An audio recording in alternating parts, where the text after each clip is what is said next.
Farming organisations have spoken out against the Albanese government's plans to phase out the live sheep export industry. Agriculture Minister Murray Watt has announced an independent panel will lead the consultation process to assist in fulfilling Labor's election promise.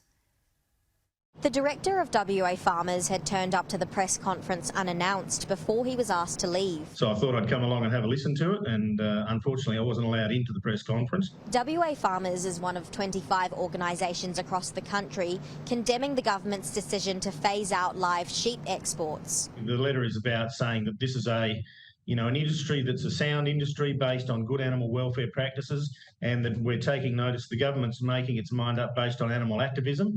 The Agriculture Minister has announced an independent panel will lead the consultation process to figure out how and when it will be phased out. The panel will also be engaging with stakeholders and trading partners to fulfil Labor's election commitment. What we're doing is implementing an election commitment that we've taken to not just one election but to two.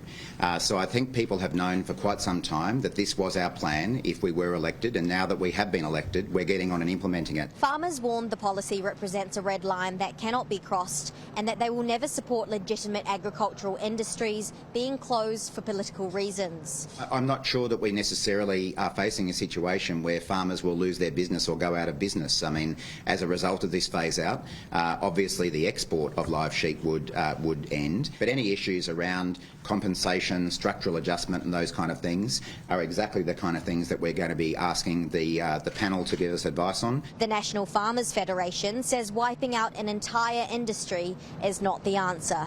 If the government thinks, or if they're listening to activists, what's next? Is it the grains industry? Are they going to start cancelling the cotton industry? Are they going to start, banning other export industries? Agriculture is export dominated. We need to make sure that we can continue to match expectations and look for improvements in the business. The phase out won't come into force until after the next election. The panel will provide a report to the Commonwealth by September 30. Crystal Wu, Sky News, Perth. Joining me live is Mark Harvey-Sutton, the CEO of Australian Livestock Exporters Council. Thank you so much, Mark, for joining us. Here is the letter, and as Crystal, our reporter in WA, just mentioned, you along with 25 other organisations have signed this letter, which was sent on the 1st of March to the Agriculture Minister, Murray Watt. Basically, you've got the National Farmers Federation, Wool Producers Australia, Australian Dairy Farmers, a long list. Part of the letter is saying here that the policy is a whole of sector issue, not just a live exports issue. What do you say to that part of the letter? No, we absolutely agree with it, because what this policy is saying, that you can be an industry that reforms, you can have a social licence challenge and you address it, but we will still shut you down because it's politically expedient to do so. And that alarms every single agricultural industry in Australia. So there are concerns that he's going to set a precedent for, as you said, other agricultural sectors, including perhaps the cattle industry, the goat industry going forward. What are these industries saying? Well, they're basically saying, well, if this can happen to the live export sheep industry, what's going to happen to us? We're very lucky that we have the support of the farming community, but the reason we have that support is they're very worried. This is people's livelihoods that this policy seeks to affect, and I know the minister in that lead up there, you were talking about mention compensation and things like that. But what the sector's collectively saying is you can't transition out of this industry. Farmers will not be better off under this policy, and to state otherwise is inaccurate. And that's why we're putting up a fight, Janie. Australia is known to have the best standards in the world for live sheep exports. However, the industry did need to make some significant changes. So tell us about our standards and your concerns if we do end up banning and phasing out the live sheep exports.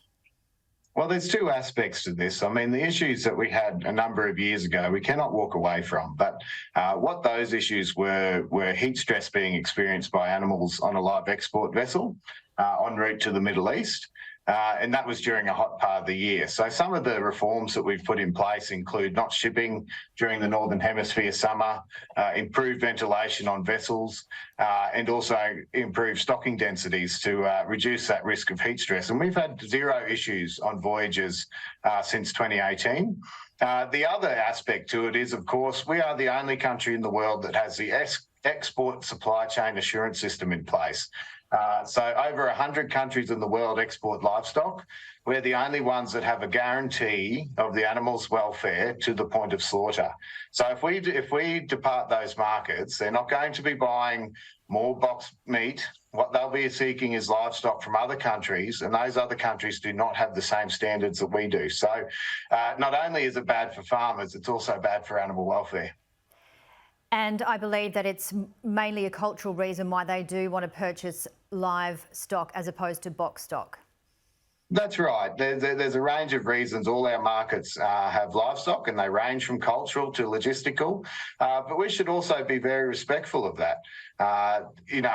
We can't dictate to our markets the specification of the product that they seek.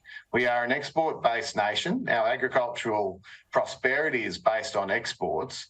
And the reason we have that reputation, we are such a good exporter, is because we've been seen as reliable and trustworthy and someone that can be depended upon. This policy is not saying that. To think that we can actually say, well, how about you take some boxed meat instead of our livestock, quite frankly, is ignorant of those reasons that those countries need livestock.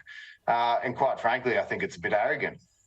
With the expert panel due to determine how and when the industry will be shut down and potentially phased out, do you believe it's a well-balanced panel?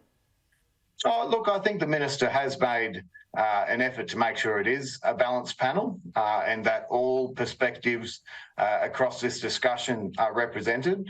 But regardless of who is on that panel, we'll be seeking to engage with it respectfully.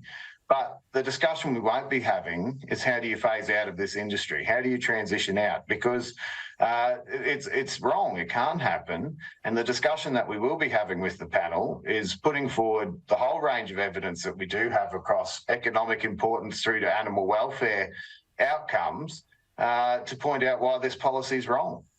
We're hearing there's an estimated 3,000 job losses potentially in WA due to the banning of live sheep exports. What are the economical ramifications if we were to lose live sheep exports? Well, one of the important things that our industry provides to farmers in Western Australia is competition in the market. We provide a market for animals that might not actually meet the specifications for the processing industry. So that's good for farmers because they have that opportunity to have a market for all of their livestock.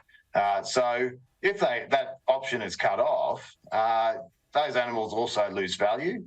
And so the incentive for farmers to actually produce livestock is diminished. So what you'll see is farmers walk away from sheep production, and that will have an impact on the value of the sheep industry right across the country, not just in WA. Mark Harvey-Sutton, CEO of Australian Livestock Exporters Council, thank you very much. Thank you for your time, Janie. Appreciate it.